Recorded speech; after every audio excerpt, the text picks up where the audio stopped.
আজকে আমি সজনের ডাঁটা, কুমড়ো, আলু দিয়ে একটা নিরামিষ সবজি রান্না করব। এখানে আমি একটা কড়াই বসিয়েছি। কড়াইয়ে সর্ষের তেল নিলাম,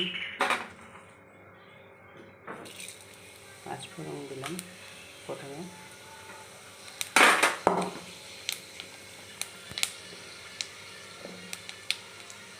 কেটে রাখা মিষ্টি কুমড়ো আর আলু তেলের মধ্যে দিয়ে দিলাম।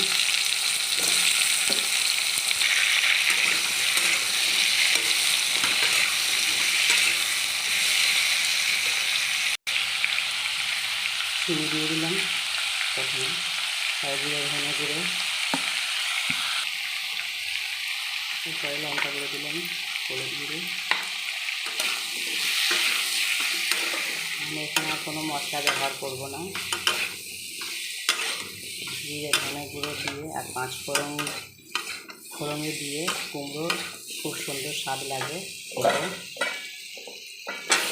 তোমরা কে কে এইভাবে রান্না করো একটু কমেন্ট করে জানাবে। আর 2-4টা কাঁচা লঙ্কাও দিয়ে দিলাম।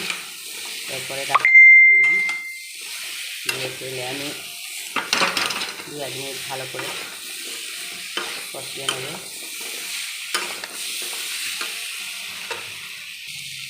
মশলাগুলো তেলের সঙ্গে ভালো করে 2-1 মিনিট কষিয়ে নেওয়ার পর আমি জল দিয়ে দিলাম।